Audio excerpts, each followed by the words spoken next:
Salut à tous, bienvenue pour cette nouvelle vidéo. Un petit récap des quarts de finale de l'Opéra Euro Rapide. Donc on avait regardé les deux premières journées. À l'issue des 15 premières rondes, on qualifiait 8 pour les quarts de finale. Donc ils ont eu lieu, c'était en deux matchs. Le premier match a eu lieu avant-hier. Donc Carlsen avait gagné 2,5 à 1,5 contre Dubov le premier match. Donc ensuite Maxime Vachier-Lagrave a battu Aronian. Wesley So, il a pris le dessus sur Douda, et puis égalité entre Guiri et puis Radjabov. Voilà. Lors du deuxième match, eh bien finalement Dubov a réussi à égaliser avec Magnus Carlsen. Maxime a fait match nul, donc comme il avait gagné le premier match, il a gagné. Et ensuite, au niveau des seconds matchs, Duda s'est fait exploser par So, et puis Radjabov et Giri ont fait match nul. Donc, il y a eu des départages. Carlsen a battu 2-1 Dubov. Donc, première partie, Carlsen avait gagné et Dubov a égalisé. Et ensuite, Carlsen a pris le dessus. Et au niveau Giri Radjabov, eh bien, Radjabov a gagné la deuxième partie, ce qui était synonyme pour lui de victoire. Donc, les demi-finales qui se déroulent aujourd'hui à 17h se dérouleront entre Magnus Carlsen et Maxime Vachier-Lagrave. Et la deuxième demi-finale entre Wesley So et Temur Radjabov. Voilà. Donc des beaux combats en perspective. Ce qui est intéressant pour Maxime Vachier-Lagrave, c'est qu'il a bien rebondi après son échec au Tata Steel. On va voir deux positions de tactique. Une pour MVL et une pour Carlsen. Donc là, on se retrouve sur une partie qui a été jouée entre Dubov et Carlsen. Carlsen vient de prendre le pion en B2, ce qu'on appelle le pion empoisonné. Comment punir le petit gourmand? Vous avez les blancs, vous faites pause et vous essayez de trouver le coup qu'a trouvé Dubov. C'est même étrange que ça a pu échapper à Carlsen.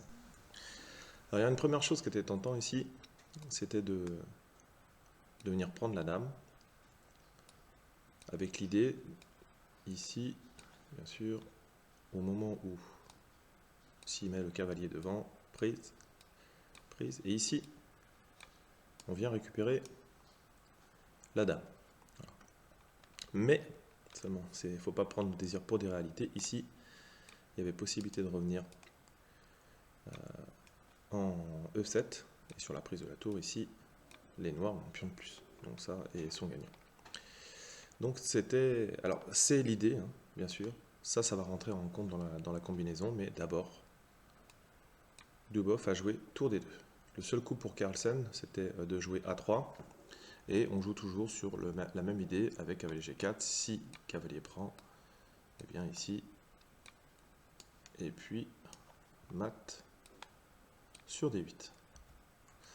Seulement, on n'est pas obligé de prendre aux échecs, on l'a vu tout à l'heure. Après cavalier 4, il peut y avoir cavalier 8, attaquant la dame. Ici, les blancs sont toujours mieux, mais il faut encore travailler. Et Carlsen, ici, a joué dame C3, et après cavalier D1, la dame est attaquée, et si ici il y a prise du pion, là on a mat en 3, de la même manière, on pourra mettre que le cavalier devant, et ici mat. Donc après cavalier D1, c'était peut-être préférable de prendre la tour, parce que de toute façon il va y avoir perte de matériel. Tour 8, hein, Carlsen essaie quand même d'aller au maximum. Ici, le gain le plus rapide c'était dame D8, avec l'idée de, comme on a vu tout à l'heure, de pouvoir mater. Bien sûr, s'il y a une prise ici, on met le cavalier devant et c'est mat. Ici on a tour E7 par exemple, à la place de la prise. Tour E7 ici, dame E7, et il fallait jouer une variante dans laquelle on se retrouve avec les deux tours et puis un cavalier de plus. Enfin non, parce que ici, pardon, la dame ici, voilà, donc c'était plutôt complètement perdant. Donc ici, après tour E8, Dubov a joué tour prend. Cavalier prend, cavalier C3, la dame est prise, et puis ici, le problème c'est que sur la prise ici, on a un mat du couloir, donc on avait toujours cette faiblesse sur la 8e rangée, et ici obligé d'ouvrir le roc pour pour ne pas prendre le mat. Et puis on va sauver le cavalier. Donc abandon de la part de Magnus ici. Bon, c'est du rapide, hein, bien sûr. C'est ce qui explique un peu le problème de calcul. Mais en tous les cas, une belle petite combinaison ici. Allez, on passe sur un autre coup splendide de Maxime. Alors là, on se retrouve dans une position entre Maxime Vachier-Lagrave et Levon Aronian. Ici, il y avait déjà eu le gain du... Enfin, pour se défendre, Aronian avait sacrifié la qualité pour obtenir cette position où ici, il voulait proposer l'échange des dames. Il vient de jouer cavalier A4 ici dans cette position. Vous pouvez faire pause et essayer de trouver le coup splendide qu'a trouvé Maxime dans cette position. Eh bien, le coup qui a été joué par Maxime, c'est Dame prend A4. Alors, bon, il y a tellement de variantes, c'est juste exceptionnel, mais on va vous montrer la plus représentative ici. On va déjà voir ce qui se passe si la Dame est prise. Si la Dame est prise, tour B2, donc on menace de venir en B1 et on attaque également la Dame. Dame F4 semble être le plus prometteur, et puis ici on avait deux variantes que je vais vous montrer illustratives. La première, fou C3 échec, le cavalier revient. Donc ici, à minima, si la dame s'échange contre le fou et le cavalier, on aura une pièce de plus. Voilà. Voilà, je pense que ça suffit comme illustration. Et sinon, on avait, après dame F4, il y avait tour B1, pardon, tour B1, échec, le fou revient. On vient menacer tout simplement mat avec la tour ici, petit roc, et on vient prendre du matériel. Donc qu'est-ce qu'on a pour la dame? Donc ici la tour contre la tour, le cavalier contre la cavalier. Donc contre la dame, on a la tour et deux pièces mineures, ça suffisait.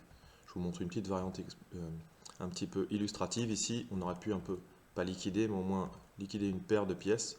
Et ici, on voit le rapport matériel qu'il y a dans cette position, complètement écrasant pour les noirs. Donc là, c'est les grands champions quand même. Hein. Donc après dame prend A4, Levon va jouer la variante celle qui semble la plus intéressante pour un humain en tous les cas.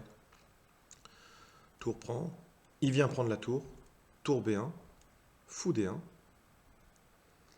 prise du pion ici, roi F1, cavalier C3, donc on menace de récupérer la dame avec, voilà, pour pas mal de matériel, même si ici c'était encore dame A4 qui gagnait encore plus fort ici, avec le clouage et puis l'attaque double sur le cavalier, ce qui fait qu'on gagnait la dame contre une tour. Après la variante roi E2, dame C4 échec, roi E1, cavalier C3, on réitère la menace qu'on avait vue tout à l'heure, dame C2, et puis ici par exemple tour prend, et ici on se retrouve avec une dame contre une tour, dans cette position complètement gagnante. Donc c'était un petit peu plus précis, en tous les cas Maxime a joué cavalier C3, donc toujours la même fameuse menace avec le clouage et menace quasiment de mat, oui de mat, dame C3, tour D1 échec, roi F1, prise du cavalier, et là c'est là où je trouve ça superbe hein, de la part d'Aronian, c'est que vraiment il retombe avec au moins égalité au niveau des pièces mineures, mais le fait d'avoir le roi ici et puis les deux pions passés, ça va forcer la victoire de Maxime. Je vous montre la fin de partie en accéléré ici, recentralisation des pièces et échange. Donc ici, ça continue à se battre hein, quand même. Hein. Ici, deux pions de plus, en plus du même côté, etc. Donc c'était suffisant. Abandon de Levon Aronian ici. Donc très belle combinaison trouvée de la part de Maxime. D'ailleurs, qui se qualifie pour les demi-finales contre Carlsen. Ça va être très intéressant. Merci d'avoir suivi cette vidéo. Je vous rappelle le site internet www.chesstrainer2000.com, les réseaux sociaux. En attendant le compte rendu des demi-finales, je vous dis travaillez bien et à bientôt. Ciao, ciao.